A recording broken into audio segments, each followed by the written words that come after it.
Orang yang terjebak berkali-kali kepada maksiat, dia pun berkali-kali tobat.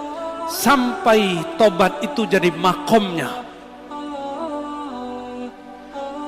Jadi saya kalau melihat ada orang maksiat, saya bawakan ke diri saya sendiri.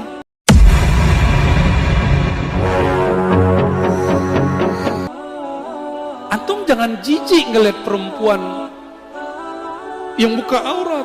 Mata antum kan menikmati, ya toh? Jujur tuh, yang senyum-senyum tuh jujur tuh, ayo senyum. Pada bengong kan? Itu kita munafik ke dalam diri kita sendiri. Coba sesali, ya Arab, aku mengatakan orang itu hina, tapi aku menikmatinya. Gawat gak?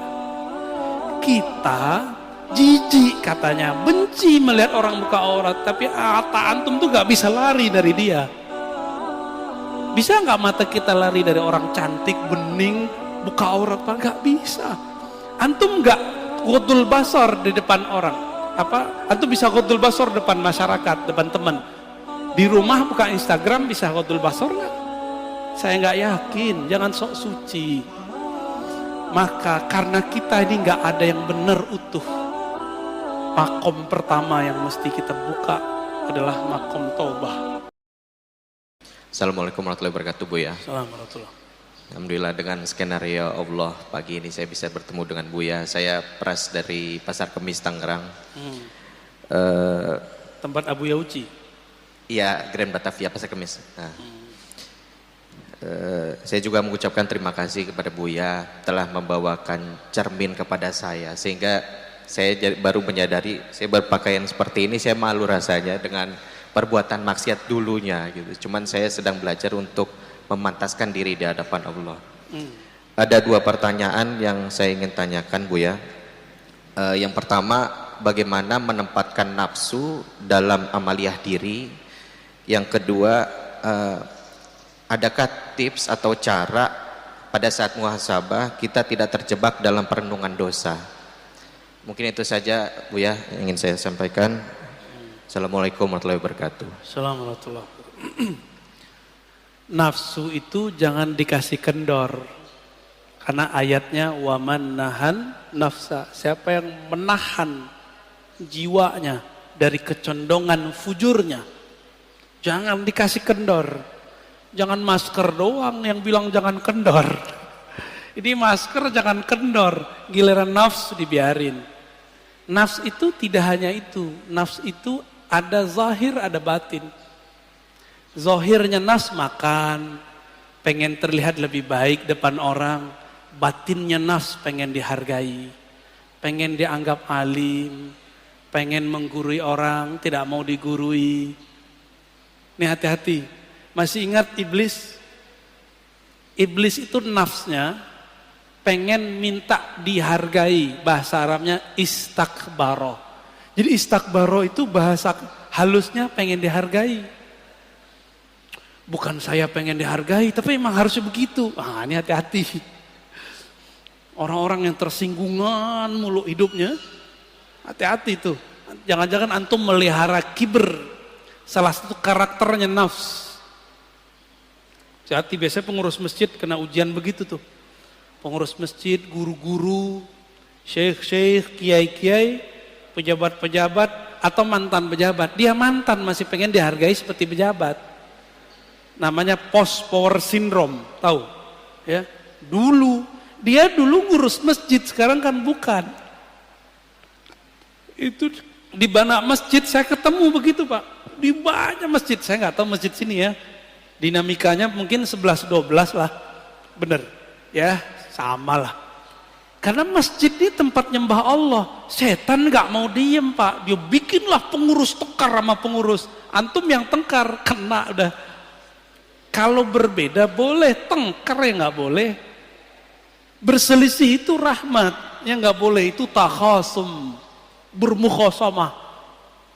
Mulai kemudian orang kalau udah mukhasamah tengkar, nyari kesalahan orang nggak? Ada beberapa masjid udah kayak partai politik, Pak. Mau milih ketua itu udah pakai, waduh ya salam, udah ada tim sukses segala. Ada grup baru lagi. Ya salam. Semoga Masjid Nabawi seperti nur Nabi sallallahu alaihi wasallam, berselisih untuk maju, bukan berselisih untuk bertengkar. Amin.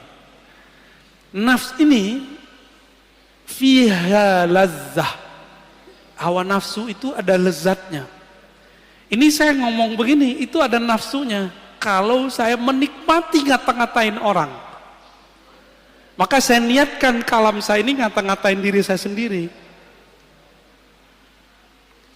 Pahit loh Pak ngata-ngatain diri sendiri itu.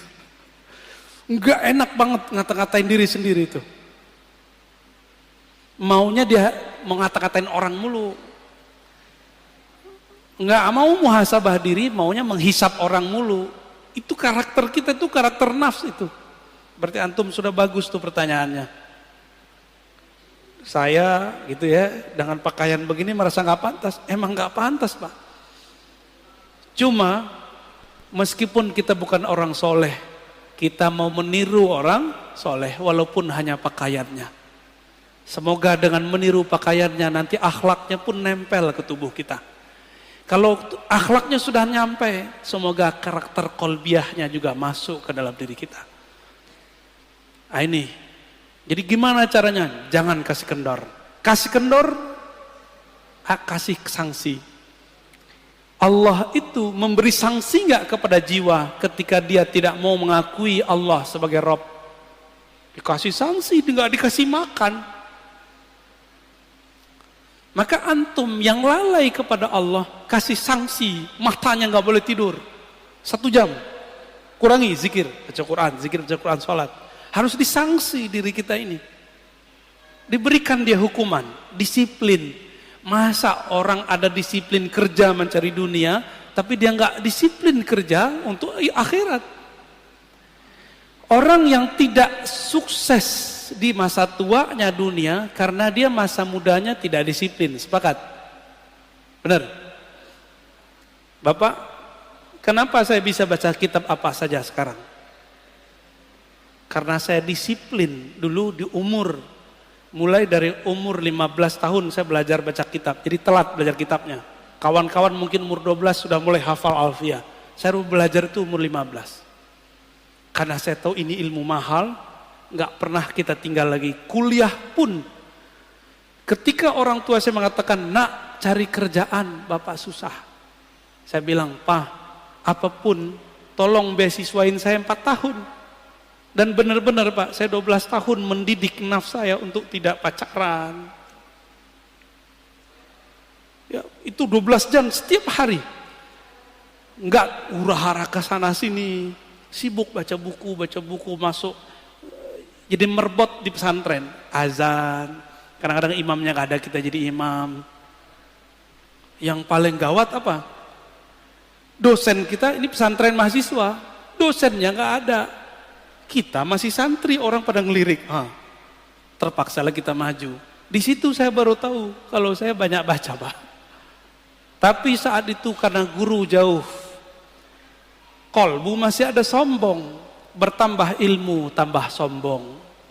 Bertambah bacaan, bertambah belagu. Itu saya alami dulu.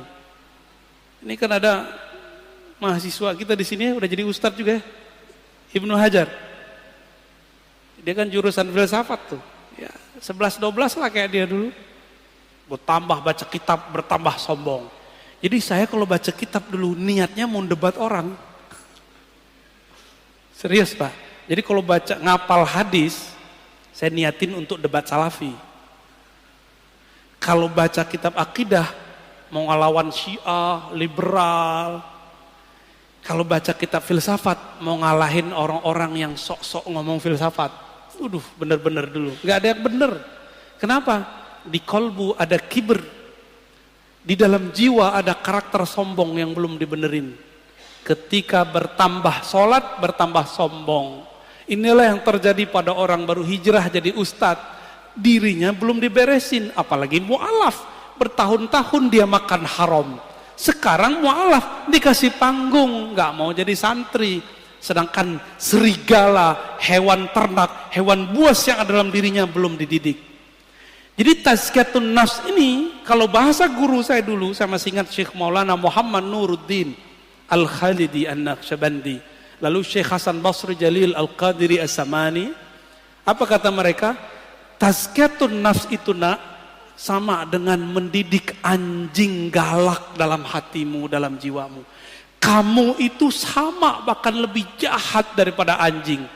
Saya digitu-gituan sama guru saya dulu. Kamu itu lebih nakal daripada babi. Lebih jorok otaknya, seksnya daripada babi. Lebih sombong daripada monyet. Lebih sombong daripada binatang-binatang buas. Itulah kamu. Lebih nyala daripada anjing. Sekarang jadikan dia kerangkeng dia. Itu yang disebut dengan khalwat. Jadi berkhalwat itu untuk itu, Pak. Apa yang lakukan orang khalwat? Puasa, zikir, sholat, kurangin melek, kurangin ngomong, kurangin mikir, banyakin zikir. Tapi harus dengan ilmu, harus dengan syekh mursyid yang alim. Alim ilmu nafs. Kalau enggak terhalu, ngaku jadi Tuhan kayak Ahmad Musodek atau ngaku jadi nabi ya. Ahmad Musodek jadi nabi dia. Itu prestasi orang Betawi, Pak. Ada nabi dari orang Betawi satu ya. Lumayan, nabi ke-26. Taib, terjawab ya tentang nafs. Udah. Apa yang kedua tadi?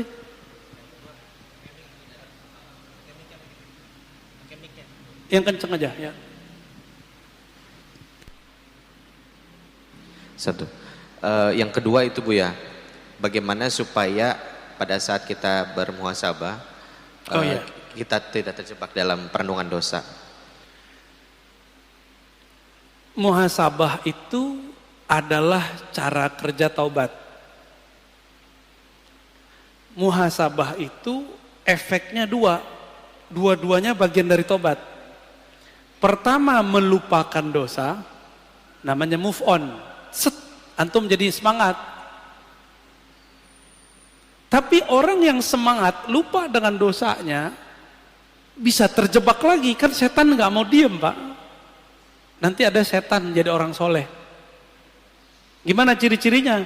Yang sudah tobat ini dia belum mateng, sudah berani untuk mengklaim dirinya tobat, lalu mengklaim orang pelaku maksiat seperti dia dulu, orang-orang yang kotor.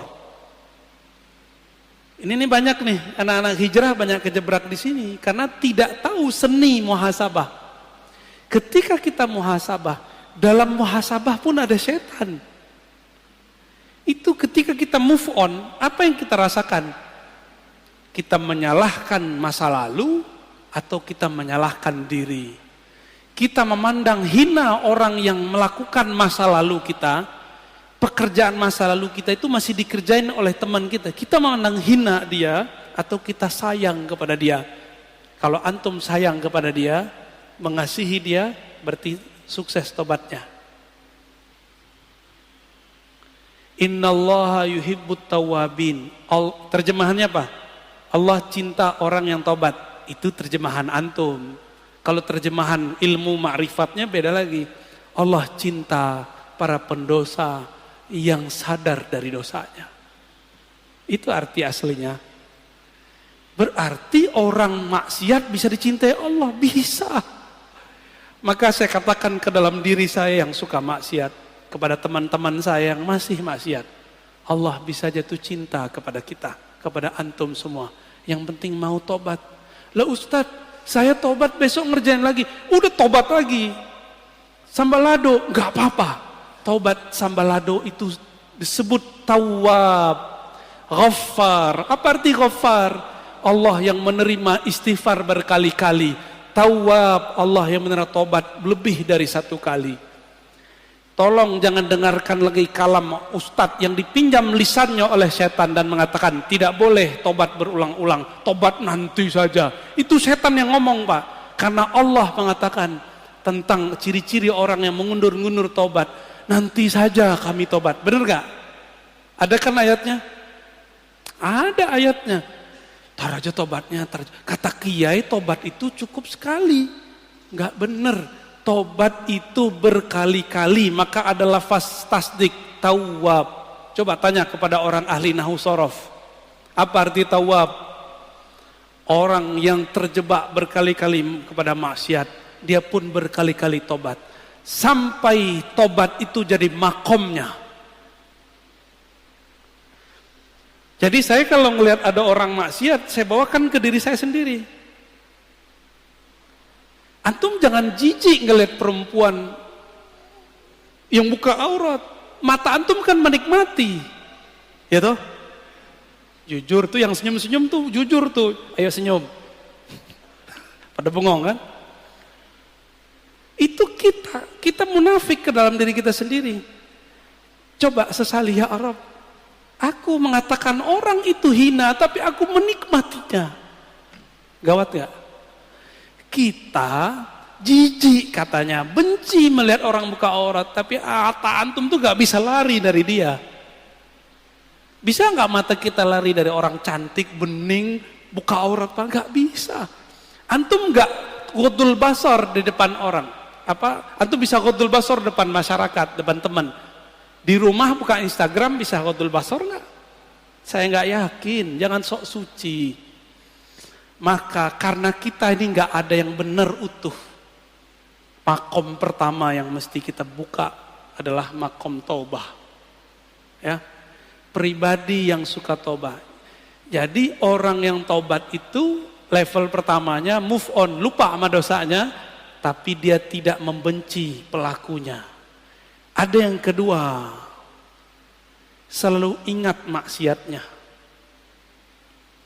Orang begini, kalau dia punya guru mengajarkan tobat, dia tahu cara tobat. Kalau dia tobat, selalu ingat ciri-cirinya banyak nangis.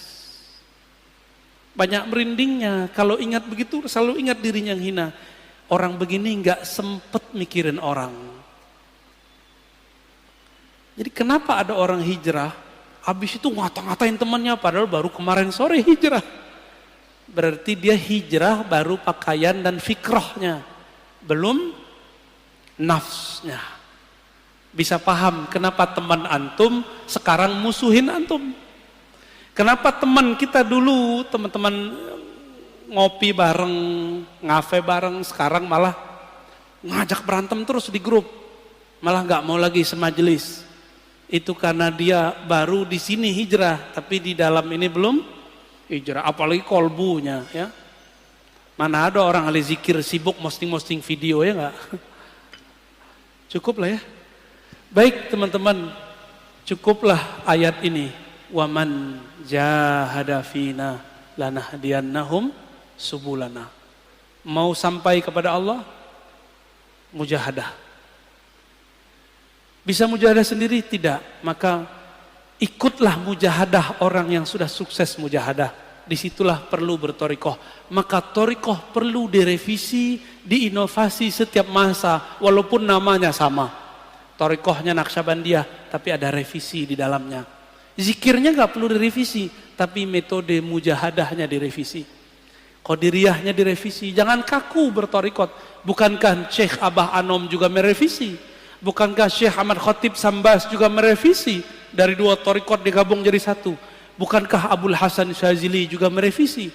Bukankah Imam Maulana Khalid An-Naqsyabandi juga merevisi 5 torikot? Bukankah Syaziliyah Darqawiyah juga merevisi? Semua mereka merevisi. Tapi kok nyampe sekarang torikot jadi kaku, orang-orangnya jadi saklek, berarti ada yang tidak beres dalam keilmuan bertorikoh. Maka ambillah ilmu ini dari orang berilmu, jangan dari orang yang tidak berilmu. Wassallallahu ala Muhammad subhanakallahumma wa bihamdika asyhadu an la ilaha illa anta astaghfiruka wa atubu ilaik. Assalamualaikum warahmatullahi wabarakatuh. Masih ada waktu salat syuruk ya, silakan.